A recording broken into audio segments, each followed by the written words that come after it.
పంట పండించే రైతుకి భరోసా లేదు, ఇంట్లో ఉండే పిల్లలకి భరోసా లేదు, హాస్టల్లో ఉండి చదువుకునే పిల్లలకి భరోసా అసలే లేదు, నిరుద్యోగులకు భరోసా లేదు, మహిళలకు భరోసా మాన ప్రాణాలకి అసలు ఎక్కడా దొరకట్లేదు. గత 5 ఏళ్లలో అన్నా అని పిలిస్తే ఆదుకునే ఆపన్న హస్తాన్ని అందించే స్థితిలో ఉండే ఈ రాష్ట్రం ఈ రోజున అన్నా అన్యాయం జరిగిందన్నా కాపాడండి అన్నా అని నోరెత్తి గొంతెత్తి గగ్గోలు పెడుతున్నా కూడా ఆదుకోవడం అటు ఉంచితే అరెస్టులు చేయించే స్థితిలోకి వెళ్లిపోయింది.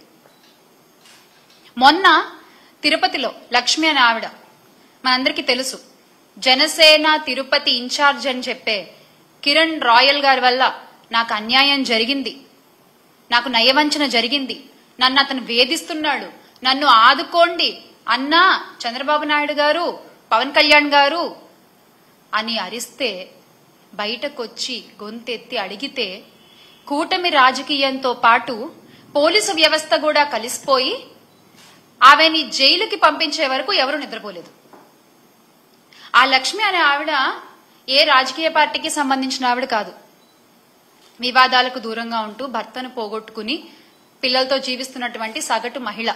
ఆమెకు జరిగిన అన్యాయాన్ని గుర్తెరిగి ఆమె బయటకొచ్చి దాని నుంచి బయటకొచ్చి మళ్లీ తన కుటుంబ జీవన పోషణ కోసం తనకు జరిగిన అన్యాయం నుంచి బయటపడితే తను ఆ కిరణ్ రాయల్కి ఇచ్చినటువంటి 1,30,00,000 తనకి తిరిగి వస్తే అది తన కుటుంబానికి ఉపయోగపడతాయి అని చెప్పి నమ్మి ఈ కూటమి ప్రభుత్వాన్ని సహాయం అడిగితే ఏం చేశారండి? మీరిచ్చిన తీర్పు ఏంటి? ఆవిడ అరెస్ట్. అంటే బహిరంగ సభల్లో అధికారులతో సమావేశాల్లో మీ మాటలు కోటలు దాటుతాయి. మహిళలకి ఏమన్నా అన్యాయం జరిగితే కడుపు రగిలిపోతుంది, కడుపు తరుక్కుపోతుంది. మహిళల safety is my utmost priority అని మాట్లాడినటువంటి గొంతులు ఈ రోజున ఎందుకు ఒక్క మాట కూడా మాట్లాడట్లేదు? మీ పార్టీ నాయకుడేగా. ఎందుకని? అంటే ఇవన్నీ మాటల వరకేనా? చేతల్లో ఇవేం కనపడవా? ఒక ఆవేశం అదంతా ఏమైపోయింది? ఈ రోజున ఆవేశం అంతా ఏమైపోయింది? లేకపోతే ఏమన్నా డ్యూటీ దిగారా? చెప్పండి. జస్ట్ అంటే ఏమైనా గ్యాప్ తీసుకున్నారా? మళ్ళీ మీరు డ్యూటీ ఎక్కాక ఇవన్నీ చూస్తారా?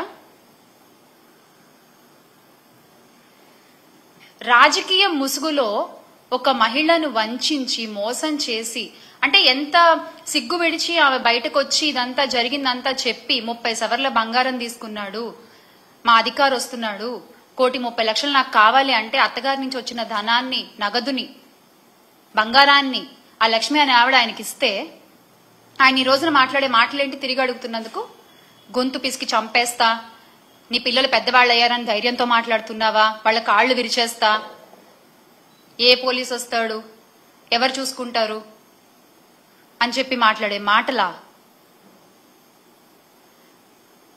పార్టీ అధినాయకుడేమో మహిళల ప్రయారిటీ మాకు ముఖ్యం, మహిళల రక్షణ మాకు అట్మోస్ట్ ప్రయారిటీ అని మాట్లాడతాడు. కానీ ఆ పార్టీలో ఉండేటువంటి నాయకులు మాత్రం చేసే పనులేమో ఇవి. అంటే ఈ ఆధారాలన్నీ పట్టుకుని ఆ సగటు మహిళ పోలీస్ స్టేషన్ కి వెళ్లి ఫిర్యాదు చేద్దాం అనుకుంటే కనీసం కంప్లైంట్ కూడా తీసుకోరా అండి పోలీసులు? ఇదేం అన్యాయం అసలు? ఏం రాజ్యం నడుస్తోంది ఇక్కడ? ఇదే గత 5 ఏళ్లలో చూసుకుంటే ఫోన్లో దిశ యాప్ ని నొక్కిన, ఫోన్ ని షేక్ చేసిన, ఆడపిల్లలపై అన్యాయం చేయాలనుకున్న వాళ్ళని షేక్ చేసేలా, వాళ్ళ అంతు చూసేలా పనిచేసిన వ్యవస్థలో ఉన్న ఈ రాష్ట్రంలో ఈ రోజున మహిళలు భయంగా బతుకుతున్నారు. అరే ఇంత జరుగుతున్నా ఒక్కళ్ళు నోరెత్తరు, ఒక్కళ్ళు నోరు తెరిచి మాట్లాడరు. ఈ లక్ష్మి గారి విషయమనే కాదు, కూటమి ప్రభుత్వం అధికారంలోకి వచ్చిన దగ్గర నుంచి ఆడపిల్లలపై, చిన్న పిల్లలపై ఎన్ని అఘాయిత్యాలు జరిగాయండి, ఎన్ని అన్యాయాలు జరిగాయి? కనీసం ఒక్కళ్ళన్నా మాట్లాడారా? మన రాష్ట్ర హోంమంత్రి అనిత గారు మాత్రం పేరుకి మాత్రం హోమ్ మినిస్టర్, ప్రచారాలకే పరిమితం అవుతున్నారు, ఆవిడ ప్రకటనలకే పరిమితం అవుతున్నారు. పోలీస్ వ్యవస్థ హోమ్ మినిస్టర్ చేతిలోనే కదా ఉంటుంది. ఎందుకు దాన్ని మీరు కట్టుదిట్టంగా చేయలేకపోతున్నారు? రాష్ట్రంలో గంజాయి సాగు చేసిన ఆడపిల్లలకి అన్యాయం చేయాలన్న ఆలోచన వచ్చిన ఆ రోజే వాడికి ఆఖరి రోజు అని చంద్రబాబు నాయుడు గారు చిలక పలుకులు పలికారు కదా. చంద్రబాబు నాయుడు గారు ఈ రోజున ఆడపిల్లలకు అన్యాయం చేసిన ప్రతి ఒక్కడు కాలర్ ఎగరేసుకుంటూ తిరుగుతున్నాడు బయట. ఇంకా చెప్పాలంటే ఆ ఆడపిల్లలకి అదే చివరి రోజు అయింది కొన్ని సందర్భాల్లో. దానికి మీరు ఇచ్చే సమాధానం ఏంటండి? దానికి మీరు ఇచ్చే సమాధానం ఏంటి? తొక్కి పట్టి నార తీస్తాం, ఆడపిల్లల జోలికొస్తే తొక్కి పట్టి నార తీస్తాం, నడు వంచి దెబ్బలు కొడతాం అని చెప్పినటువంటి పవన్ కళ్యాణ్ గారు ఏది తొక్కలేదు, నారాలేదు. మహిళలకు అన్యాయం చేయడం ఒక రాయల్టీగా ఫీల్ అవుతున్నారు జనాలు. మహిళలకి అన్యాయం చేస్తే ఏం కాదులే అంటే వాళ్ళలో ఒక వణుకు, ఒక భయం అనేది తగ్గిపోయింది. ఎందువల్ల? ఒక కట్టుదిట్టమైన వ్యవస్థ లేకపోవడం వల్ల. గత 5 సంవత్సరాలు ఇలా లేదే. ఆడపిల్లల జోలికి రావాలంటే వణుకు పుట్టేది ఒళ్ళంతా. ఎందుకంటే వేగంగా శిక్ష పడుతుంది, వేగంగా పోలీసులు అక్కడికి చేరుకుంటారు, నేరస్తుడు తప్పించుకునే టైం కూడా ఉండేది కాదు. అంత ధైర్యంగా బతికిన మహిళలు ఈ రోజున కూటమి ప్రభుత్వంలో గుండెలు అరచెత్త పట్టుకుని బతుకుతున్నారు. అయినా ఇలా తప్పులు చేసే వాళ్ళందరికీ కూడా కూటమి ప్రభుత్వం మద్దతు పలుకుతూ ఉందంటే నాకు ఆశ్చర్యం వేస్తుంది ఒక్కసారి. మళ్ళీ కిరణ్ గారి విషయంలో, కిరణ్ రాయల్ గారి విషయంలో అంటే ఆగ మేఘాల మీద లక్ష్మి గారిని అరెస్ట్ చేయడానికి జైపూర్ రాజస్థాన్ జైపూర్ నుంచి పోలీసులు వచ్చేశారు, అరెస్ట్ చేశారు, తీసుకెళ్లిపోయారు. మరీ గమ్మత్తుగా ఈ విషయాన్నైనా 3 రోజులు ముందే చెప్పారు. పలానా జైపూర్ నుంచి పోలీసులు వస్తారు, లక్ష్మి గారిని అరెస్ట్ చేస్తారు, చూసుకోండి కావాలంటే అని. ఎగ్జాక్ట్ గా ఏదో కథ చెప్తే సినిమా తీసినట్టుగా ఎగ్జాక్ట్ గా అలాగే జరిగింది. కరెక్ట్ గా 3 డేస్ తర్వాత. అంత కరెక్ట్ గా ఎలా తెలుసు మీకు? మీరే ప్లాన్ చేశారా? మీరు చేసిన అన్యాయాలు బయట పెడుతున్నారని చెప్పి, మీకు ఎదురుగా ఒక మహిళ నిలబడి పోరాడుతోందని చెప్పి మీరే ప్లాన్ చేశారా? అంత ఆగమేఘాల మీద పక్క రాష్ట్రాల నుంచి మీరు అధికారులను తీసుకొచ్చి పని చేయించుకోగల సత్తా మీకుంటే, అంత పలుకుబడి మీకుంటే, సార్ ఆ పలుకుబడిని కొంచెం రాష్ట్ర ప్రయోజనాల కోసం వాడండి కదా, రాష్ట్ర మంచి కోసం వాడండి కదా.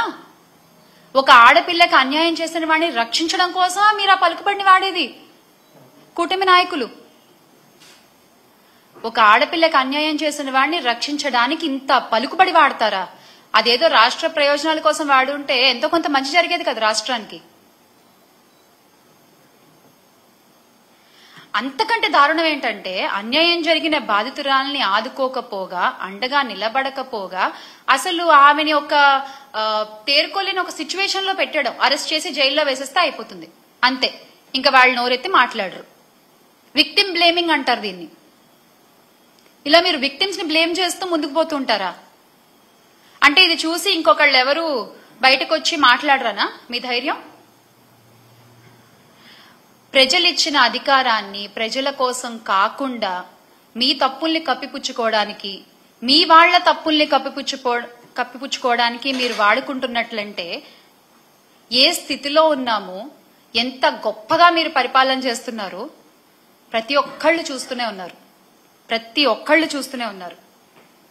అంతెందుకండి, డిప్యూటీ సీఎం గారి సొంత నియోజకవర్గంలో ఒక ఆడపిల్లపై అత్యాచారం జరిగితే ఈ రోజు వరకు ఆయన వెళ్ళి మాట్లాడలేదు. ఏంటండి మీరు రక్షణ కల్పించేది మహిళలకి? ఏంటండి మీరు ధైర్యాన్ని నింపేది మహిళలకి? ఒకటి మాత్రం బాగా అలవాటైపోయింది, ఏది జరిగినా వైఎస్ఆర్ కాంగ్రెస్ పార్టీ వైపు వేలెత్తి చూపించడం, ఎస్కేపిజం. ఏది జరిగినా వైఎస్ఆర్ కాంగ్రెస్ పార్టీ వైపు వేలెత్తి చూపించడం. నవ్వుతున్నారు, అయినా మీకేం పట్టట్లేదు. నవ్విపోదురుగాక నాకేంటి సిగ్గు అన్నట్టుంది మీ ప్రవర్తన.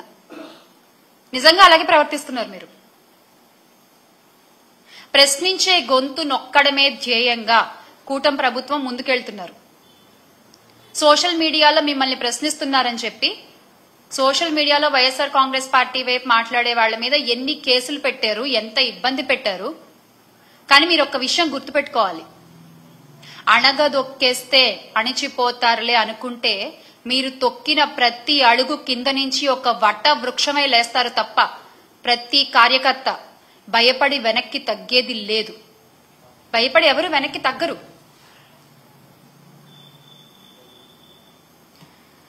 లక్ష్మి గారి విషయంలో మళ్ళీ అంటే వాళ్ళ ఎందుకు చెప్తున్నానంటే ఇన్నిసార్లు ఒక మహిళ, సరే ఆవిడ ఎటువంటి పరిస్థితుల్లో అయినా ఉన్న ఒక మహిళ ధైర్యంగా బయటకు వచ్చి నాకు ఈ అన్యాయం జరిగింది, నా భర్త బృందకుమార్ రెడ్డి 2021లో చనిపోయారు, ఆ తర్వాత ఆయన సన్నిహితుడు నాకు అండగా ఉంటా అన్నాడు, నా పిల్లలకు అండగా ఉంటానని నన్ను నమ్మబలికిచ్చాడు, నేను నమ్మాను, నమ్మి ఇంత డబ్బిచ్చాను, ఇంత బంగారం ఇచ్చాను, ఈ రోజున అడుగుతుంటే ఏం పీకలేవు, నువ్వు నా వెంట్రుకు కూడా పీకలేవు, చంపేస్తా, ఇంకా నేను కొన్ని పదాలు మాట్లాడలేకపోతున్నాను, అటువంటి దుర్భాషలాడి అటువంటి భాషని ఉపయోగించి ఒక మహిళపై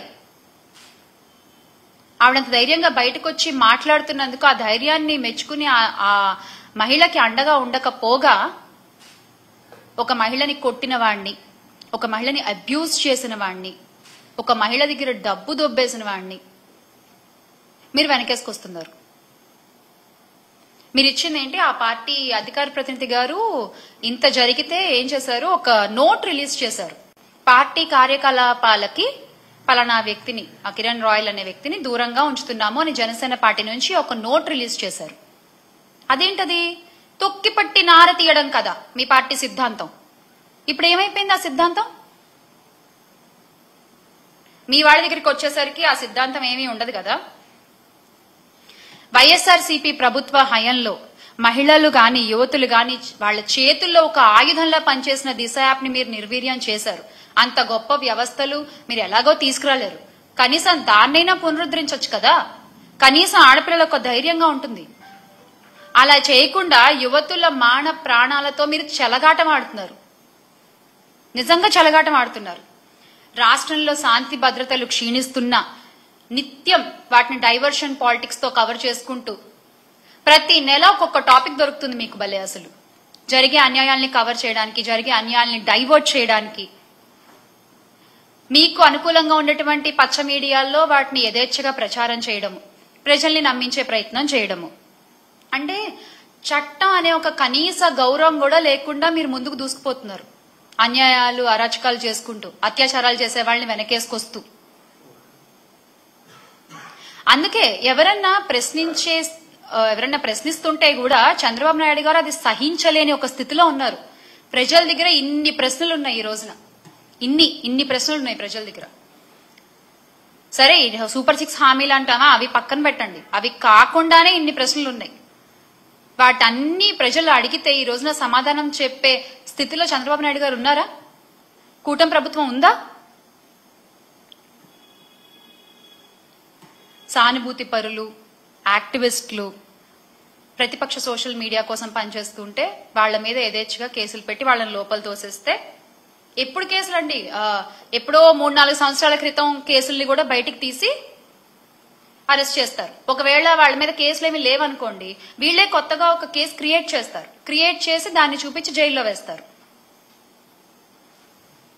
ఎన్నికల్లో ఇచ్చిన హామీలు గాలి కొదిలేయడం, ప్రతి నెల ఇలా ఏదో ఒక వంకతో ఏదో ఒక ఇష్యూతో డైవర్షన్ పాలిటిక్స్ చేయడము, తమ వైఫల్యాలన్నిటినీ గత ప్రభుత్వాన్ని పేరు చేర్చి ప్రజల ముందు ఏదో కొత్తగా ఒక కొత్త అబద్ధాన్ని చెప్పే ఒక ప్రయత్నం చేయడం, ఇవన్నీ కూడా ప్రజలు చూస్తున్నారు. మీరు ఏ ఒక్క సంక్షేమ పథకాన్ని ఇవ్వలేదు, మీరు ఏ ఒక్క మంచి కార్యక్రమాన్ని చేయలేదు. పోలీసులు ప్రజలకి ఎటువంటి విషయంలోనూ రక్షణ కల్పించలేకపోతున్నారు, భరోసా కల్పించలేకపోతున్నారు. ఇవన్నీ కూడా చూస్తున్నారు. గత 8 నెలలుగా రాష్ట్రంలో కొనసాగుతున్న కూటమి పాలన ఇదే గత 8 నెలలుగా రాష్ట్రంలో జరుగుతున్న కూటమి పాలన.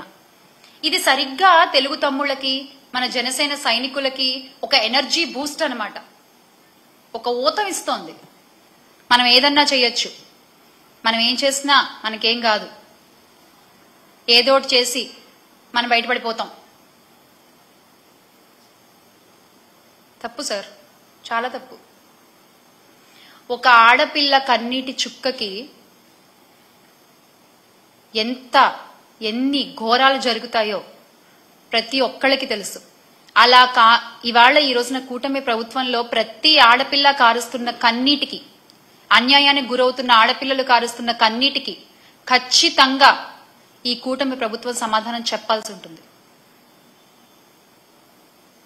ఇవన్నీ చూస్తూ కూడా అంటే ఎంత డైవర్ట్ చేసినా, ఎంత మీరు పచ్చ మీడియాలో మీకు అనుకూలంగా ప్రచారాలు చేసుకున్నా, ప్రచారాలతో ఎక్కువ రోజులు నడపలేరు కదా ప్రభుత్వాల్ని. ప్రచారాలతో ఎక్కువ రోజులు నడపగలరా ప్రభుత్వాల్ని? లేదు కదా. మళ్ళీ ఖచ్చితంగా ఆంధ్ర రాష్ట్ర ప్రజలు ధైర్యంగా తిరిగే రోజులు వస్తాయి.